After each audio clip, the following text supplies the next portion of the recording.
Então, finalmente, após esse longo período estudando conjuntos, podemos começar a estudar esse objeto matemático, talvez um dos objetos matemáticos mais importantes de toda a matemática, que são as funções, um dos conteúdos da matemática aí que mais vieram revolucionar o estudo da matemática, porque nós podemos trabalhar com funções, vocês vão ver no decorrer desse curso, para resolver diversos tipos de problemas diferentes. Problemas dentro de geometria, trigonometria, situações envolvendo casos reais, modelando problemas reais. Você pode modelar ele numa função e utilizar a função para te ajudar a resolver questões financeiras, questões de todo tipo de problema que você possa imaginar, você consegue resolver utilizando funções, claro, específicas para cada caso. Depois nós, em algum momento no futuro, não muito distante, nós vamos começar. Primeiro nós vamos estudar a função de um modo geral, depois nós vamos dividir elas em vários tipos e, inclusive, um problema atual que nós estamos enfrentando no mundo hoje, que é o caso do do coronavírus, do Covid, vocês veem muito passar, provavelmente viram muito passar na televisão e em outros meios de comunicação que o crescimento da curva do Covid é um crescimento exponencial. Aquilo ali tem uma coisa, você tem uma função ali trabalhando para gerar aquelas curvas que são as curvas das funções exponenciais, mas isso é um assunto mais avançado. Primeiro nós temos que começar de algum lugar. Vamos começar com a ideia intuitiva do que é uma função, mas no futuro vocês estarão todos entendendo aquela curva lá do Covid, porque que ela é daquele jeito, curva de infecção, a curva de morte, todas aquelas coisas tristes que nós vemos nos noticiários, vocês vão entender por que aquelas curvas funcionam daquele jeito e por que os matemáticos e cientistas conseguem prever aquele crescimento daquele jeito, quando nós estivermos estudando lá na frente as funções exponenciais. Mas primeiro vamos entender as funções, e para entender o que é uma função, devemos entender antes o que é uma relação. Uma relação, no caso entre conjuntos, ela é essa estrutura. Ela não é um desses separado, ela é isso tudo aqui. Você tem um conjunto, você tem no caso dois conjuntos. Um primeiro conjunto aqui na esquerda, que normalmente é o conjunto de partida, o segundo que é o conjunto de chegada, que eles ganham nomes bem específicos, depois eu vou falar sobre esses nomes. E você tem alguma propriedade ou algum motivo, alguma coisa que faz você ligar os elementos, relacionar os elementos do primeiro conjunto com os elementos do segundo. Uma relação, numa relação qualquer, pode ser que esse motivo de ligação ele não seja explícito, você apenas está ligando por ligar os elementos de um conjunto no outro. Mas mais para frente nós vamos ver que para as funções isso tem que ser um pouquinho diferente. Então, eu tenho aqui um conjunto, um outro conjunto e alguma coisa está me fazendo relacionar os elementos do primeiro com o segundo. Nesse caso aqui, eu estou relacionando os elementos do primeiro com o segundo. O primeiro conjunto é um conjunto de alunos de uma determinada escola, o segundo conjunto é um conjunto de idades.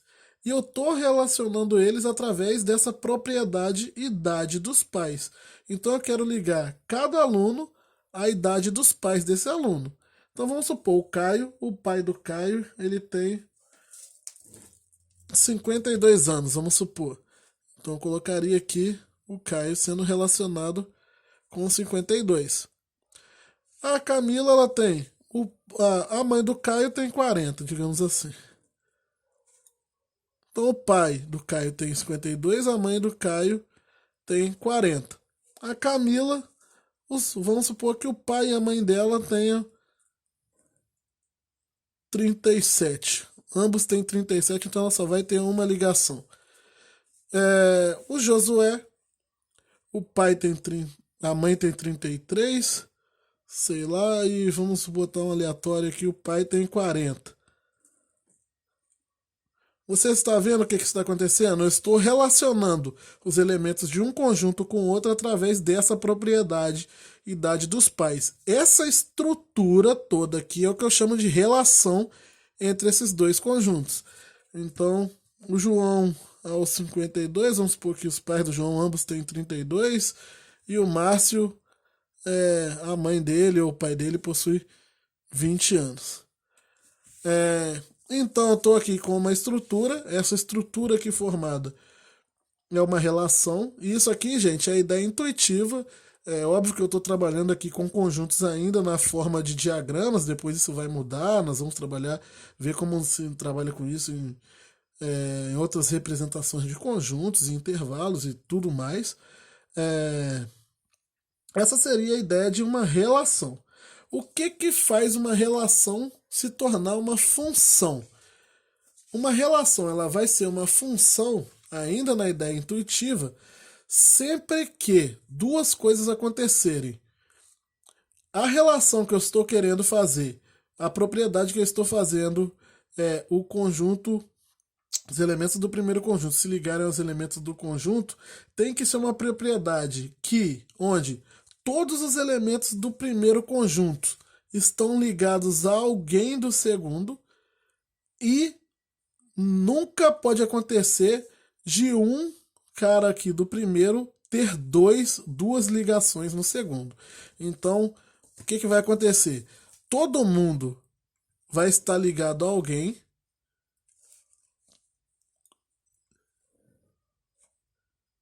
Então, por exemplo, vamos supor que eu tivesse só essas três ligações aqui. Isso não seria uma função. Por que não seria uma função? Porque eu tenho gente aqui do primeiro conjunto que não está ligada a ninguém do segundo. Isso não seria uma função.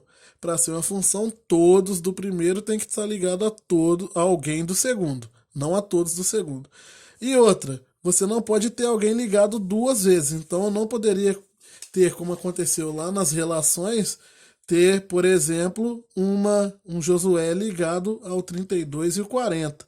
Ele não pode ter alguém daqui ligado a dois do outro lado.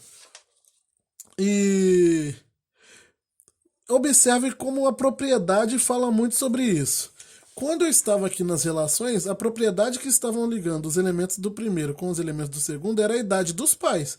Então fazia todo sentido o Josué ter o pai com uma idade e a mãe com outra idade.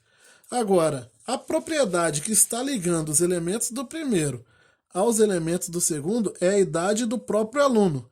Então, esse conjunto idade aqui é um outro conjunto idade, aqui é o mesmo conjunto de alunos, só que a relação, aqui a propriedade que está relacionando ou associando os elementos do primeiro com os elementos do segundo é a idade do próprio aluno. Eu estou querendo relacionar o cara com a própria idade dele. Então, vê se não faz sentido isso. Faz sentido todo mundo daqui ter uma idade? Faz. Qualquer pessoa nasceu tem uma idade, não importa quantos anos ela tem, mas uma idade ela vai ter. E faz sentido uma pessoa ter duas idades diferentes? Não faz sentido. Cada pessoa só pode estar relacionada com uma idade. Esse tipo de relação é o que nós chamamos de função, de relação entre dois conjuntos. Então, eu vou ter sempre todo mundo do primeiro conjunto relacionado a alguém do segundo. Pode ser que sobre no segundo, isso não é problema, sobrar aqui igual sobrou o 18, 20, o 14, não precisa, do segundo conjunto não precisa ter todo mundo ligado. E você não pode ter, em hipótese alguma, alguém do primeiro ligado a dois do segundo. Essa seria a ideia intuitiva de função, relacionada aí dessa estrutura chamada função, utilizando dois conjuntos e uma relação de propriedade que associa os elementos de um com os elementos do outro conjunto. Essa é a ideia intuitiva de funções.